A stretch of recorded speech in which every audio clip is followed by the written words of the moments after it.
ನಾಳಿನ ಪರಿಷತ್ ಕದನ ರಣರೋಚಕ ಹಂತದಲ್ಲಿದೆ. ನಾಳೆ ಮತದಾನ ಪರಿಷತ್ ಎಲೆಕ್ಷನ್ಗೆ ಅಥವಾ ಪರಿಷತ್ ಕದನಕ್ಕಾಗ್ತಾ ಇದೆ. ಕಾಂಗ್ರೆಸ್ನ 4, ಬಿಜೆಪಿಯ 2 ಅಭ್ಯರ್ಥಿ ಗೆಲುವು ಫಿಕ್ಸ್ ಆಗಿದೆ. ಆದ್ರೆ ಕಾಂಗ್ರೆಸ್ನ 5ನೇ ಮತ್ತು ಮೈತ್ರಿಯ ಮತ್ತೊಬ್ಬ ಅಭ್ಯರ್ಥಿ ಅಂದ್ರೆ ಜೆಡಿಎಸ್ ಅಭ್ಯರ್ಥಿ ಇದ್ರಲ್ಲ, ಇವರಿಬ್ಬರ ನಡುವೆ ಫೈಟ್ ಇದೆ, ಯಾರು ಗೆಲ್ತಾರೆ ಅಂತ. ಕಾಂಗ್ರೆಸ್ನ ವಿನಯ್ ಕಾರ್ತಿಕ್, ಜೆಡಿಎಸ್ನ ಗೋವಿಂದ ರಾಜು ನಡುವೆ ಫೈಟ್ ಇದೆ. ಇಬ್ಬರಿಗೂ ಬೇಕಾಗಿರೋದು 2 ಮತಗಳು. 2 ಕಾಂಗ್ರೆಸ್ಗೆ, ಇನ್ನೊಂದು ಸೇಫರ್ ಸೈಡ್ಗೆ 2+1 3, ಜೆಡಿಎಸ್ಗೆ ಒಟ್ಟು 4, 3+1 4 ಈ ರೀತಿಯ ಮತಗಳು ಬೇಕು. ಏನೇನು ತಂತ್ರಗಾರಿಕೆಗಳು ಲೆಕ್ಕಾಚಾರಗಳನ್ನು ಹಾಕೊಂಡಿದ್ದಾರೆ ಅನ್ನುವಂತಹ ಕುತೂಹಲ ಬಹಳ ಜೋರಾಗಿ ಮೂಡ್ತಾ ಇದೆ. ಸೊ ಈಗ ಈ ಯಾರಿಗೆ ಮತಗಳ ಸಂಪಾದನೆ ಶಕ್ತಿ ಇದೆ, ಯಾರು ಗೆಲ್ತಾರೆ, ಇದು ಈ ಸಲ ಲೆಕ್ಕಾಚಾರ ಹಾಕೋಕೆ ಕಷ್ಟ ಆಗ್ತಾ ಇದೆ. ಕಾಂಗ್ರೆಸ್ನವ್ರು ಕರ್ಕೊಂಡೋಗಿ ರೆಸಾರ್ಟ್ನಲ್ಲಿ ಕೂಡ ಹಾಕಿದ್ದಾರೆ. ಜೆಡಿಎಸ್ ಕೂಡ ಸುಮ್ಮನೆ ಕುಳಿತಂಗೆ ಕಾಣಿಸ್ತಾ ಇಲ್ಲ. ಇವರು ಇವರದ್ದೇ ಆದಂತಹ ಕಾಂಟ್ಯಾಕ್ಟ್ ಅನ್ನ ಬಳಸಿ ಯಾರನ್ನ ಸೆಳೆದಿದ್ದಾರೆ, ಕುತೂಹಲ ಇದೆ. ಮೇಲ್ಮನೆಯ 7 ಸ್ಥಾನಕ್ಕಾಗಿ ಕಾಂಗ್ರೆಸ್ ಮತ್ತು ಎನ್ಡಿಎ ಮೆಗಾ ಫೈಟ್ ನಡೆಸ್ತಾ ಇದೆ. ರಣರೋಚಕ ಹಂತದಲ್ಲಿ 7ನೇ ಅಭ್ಯರ್ಥಿಯ ಗೆಲುವಿಗಾಗಿ ಇದೀಗ ಸಮರ ಶುರುವಾಗಿದೆ. ಕಾಂಗ್ರೆಸ್ ಮತ್ತು ಎನ್ಡಿಎ ಗೆಲ್ಲೋಕೆ 3 ಮತಗಳ ಕೊರತೆ ಇದೆ. ಅಭ್ಯರ್ಥಿ ಗೆಲುವಿಗೆ ತಲಾ 28 ಶಾಸಕರ ಪ್ರಾಶಸ್ತ್ಯದ ಮತಗಳು ಬೇಕಾಗುತ್ತೆ ಒಬ್ಬ ಅಭ್ಯರ್ಥಿ ಗೆಲ್ಲೋದಕ್ಕೆ. ಈ ರೀತಿಯ 28 ಅಂತ ಲೆಕ್ಕ ಹಾಕೊಳ್ಳೋದಾದ್ರೆ 4 ಸಲೀಸಾಗಿ ಕಾಂಗ್ರೆಸ್ನಲ್ಲಿ ಗೆಲ್ತಾರೆ. ಬಿಜೆಪಿಯಲ್ಲಿ 2, ಆಮೇಲೆ ಅವ್ರ ಹತ್ರ ಇನ್ನೊಂದು 6 ಮತಗಳು ಉಳ್ಕೊಳ್ಳುತ್ತೆ. ಇವ್ರ ಹತ್ರ ಇರೋದೇ ಜೆಡಿಎಸ್ ನಲ್ಲಿ 18. ನಮ್ಮ ಫ್ರೆಂಡ್ ಅಲ್ವಾ ಅನ್ಕೊಂಡು ಅಲ್ಲೊಂದು 6 ಇಸ್ಕೊಳ್ತಾರೆ. ಬಟ್ ಸ್ಟಿಲ್ ಅವರಿಗೆ 4 ಮತಗಳ 3 ಮತಗಳ ಕೊರತೆ ಉಂಟಾಗುತ್ತೆ. ಹೇಗಿದನ್ನ ನಿಭಾಯಿಸ್ತಾರೆ?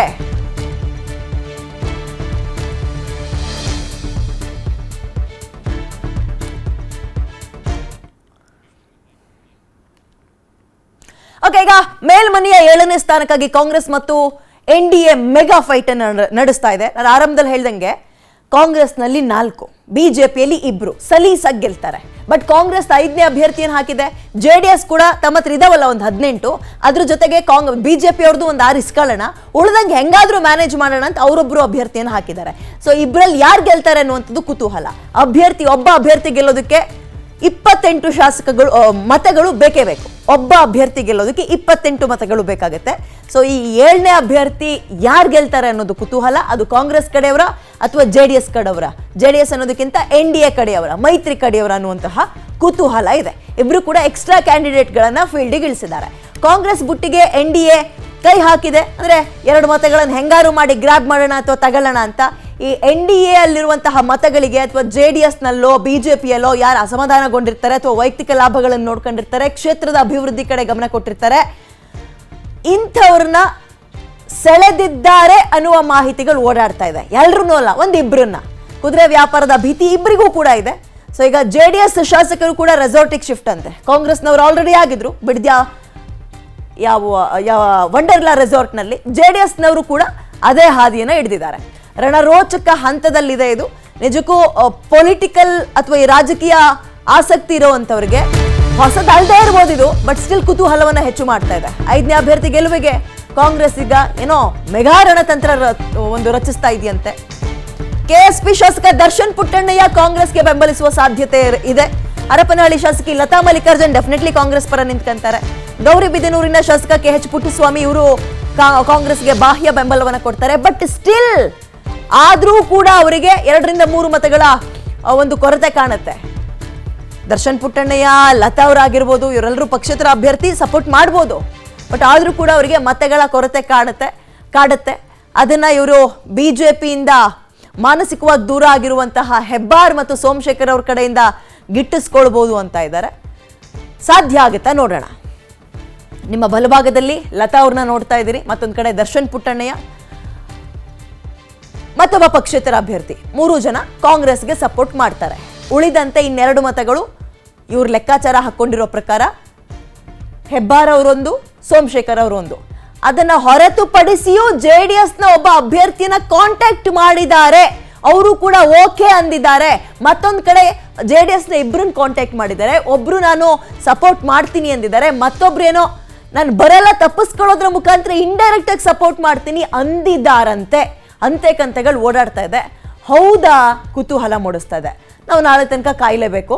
ಆ 2 ಯಾರು ಬರ್ದೇ ತಪ್ಪಿಸ್ಕೊಳ್ಳೋದು ಯಾರು, ಇಂಡೈರೆಕ್ಟ್ ಕಾಂಗ್ರೆಸ್ಗೆ ಸಪೋರ್ಟ್ ಮಾಡಿದ್ ಯಾರು, ಅಂಡ್ ಯಾರು ಕಾಂಗ್ರೆಸ್ನಿಂದ ಕಾಂಟ್ಯಾಕ್ಟ್ ಮಾಡಿದ್ರು ಕುತೂಹಲ ಮೂಡಿಸ್ತಾ ಇದೆ.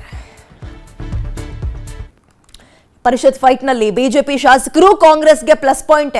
3 ಶಾಸಕರಿಗೆ ವಿಪ್ ಕೊಡುವ ಪರಿಸ್ಥಿತಿಯಲ್ಲಿ ಬಿಜೆಪಿ ಇಲ್ಲ. ಯಾರು? Number 1 Hebbar, number 2 Somashekar, number 3 Yatnal ಅವರು. ಯತ್ನಾಳ್, ಹೆಬ್ಬಾರ್ ಮತ್ತು ಸೋಮಶೇಖರ್, ಎಸ್.ಟಿ. ಸೋಮಶೇಖರ್ ಕಾಂಗ್ರೆಸ್ನ ಬೆಂಬಲಿಸುವ ಸಾಧ್ಯತೆ ಇದೆ. ಬಿಜೆಪಿ ಉಚ್ಚಾಟಿತ ಶಾಸಕ ಯತ್ನಾಳ್ ನಡೆ ನಿಗೂಢವಾಗಿದೆ. ಫೈಟ್ ಇದ್ರೂ ಕೂಡ ತುಂಬಾ ಕಂಫರ್ಟ್ ಸ್ಥಿತಿಯಲ್ಲಿ ಕಾಂಗ್ರೆಸ್ ಇದೆ, ತೀರಾ ತಲೆ ಕೆಡಿಸ್ಕೊಳ್ಳುವ ಅಗತ್ಯ ಇಲ್ಲ ಅಂತ.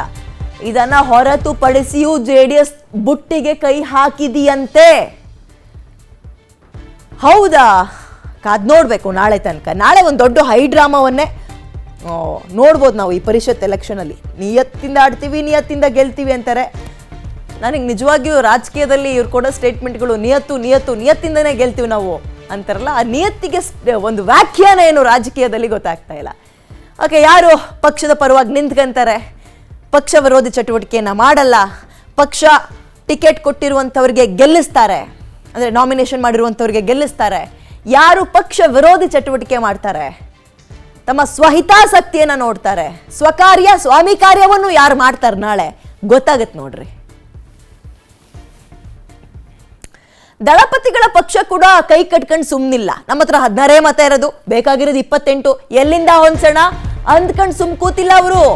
ರಣತಂತ್ರದಲ್ಲಿ ಇವರು ಕೂಡ ಒಂದ್ ಹೆಜ್ಜೆ ನೋಡೇ ಬಿಡೋಣ ಅಂತ ಹೋಗ್ತಾ ಇದ್ದಾರೆ ನೋಡ್ರಿ. ಈಗಾಗಲೇ ಜೆಡಿಎಸ್ ಶಾಸಕರು ರೆಸಾರ್ಟಿಗೆ ಶಿಫ್ಟ್ ಆಗಿದ್ದಾರೆ, ನಿನ್ನೆಯಿಂದ ಕೂಡ. ಜೆಡಿಎಸ್ನವ್ರು ಇವತ್ತು ಶಿಫ್ಟ್ ಆಗಿದ್ದಾರೆ. ಕಾಂಗ್ರೆಸ್ನವರಿಗೆ ಅಥವಾ ಕಾಂಗ್ರೆಸ್ ಶಾಸಕರಿಗೆ ಜೆಡಿಎಸ್ ಗಾಳ ಹಾಕ್ತಾ ಇದೆ. ಬಿಜೆಪಿಯ 6 ಹೆಚ್ಚುವರಿ ಮತಗಳು ಇವ್ರಿಗೆ ಸಿಗುತ್ತೆ ಬಿಡ್ರಿ. ಯತ್ನಾಳ್ ಕಾಂಗ್ರೆಸ್ ಏನ್ ಸಪೋರ್ಟ್ ಮಾಡಲ್ಲ, ಅಂಡ್ ಜನಾರ್ದನ ರೆಡ್ಡಿ ಅವರು ಪಕ್ಷೇತರರಾಗಿ ನಿಂತ್ಕೊಂಡಿದ್ರು, ಅವರ ಮತ ಕೂಡ ಬಿಜೆಪಿಗೆ ಸೇರ್ಕೊಳ್ಳುತ್ತೆ, ಅಥವಾ ಬಿಜೆಪಿ ಬದಲಿಗೆ ಇವರಿಗೆ ಜೆಡಿಎಸ್ ಬೇಕು ಅಂದ್ರೆ ಜೆಡಿಎಸ್ ಸಿಗುತ್ತೆ. ಸೋಲೊಪ್ಪೋಕೆ ಸಿದ್ಧವೇ ಇಲ್ಲದ ಪರಿಸ್ಥಿತಿಯಲ್ಲಿ ಕುಮಾರಸ್ವಾಮಿ ಅವರಿದ್ದಾರೆ. ಅಂಡ್ ಅವರ ಪಕ್ಷದವರಿಗೆ ಗೆದ್ದಿರೋ 16 ಜನಕ್ಕೆ ಟ್ಯೂಷನ್ ಮಾಡಿದಾರಂತೆ. ನೋಡ್ರಿ, ನಾವು ಗೆಲ್ಲಿಲ್ಲ ಅಂದ್ರೂ ಪರವಾಗಿಲ್ಲ, ಪಕ್ಷ ವಿರೋಧಿ ಚಟುವಟಿಕೆ ಮಾಡಬೇಡಿ, ತಾಯಿಗೆ ದ್ರೋಹ ಮಾಡಬೇಡಿ, ಹಿಂಗೆಲ್ಲ ಸೆಂಟಿಮೆಂಟ್ ಡೈಲಾಗ್ಗಳನ್ನು ಹೊಡೆದಿದ್ದಾರಂತೆ. ಹೆಂಗ್ ವರ್ಕ್ ಆಗುತ್ತೆ ನೋಡೋಣ.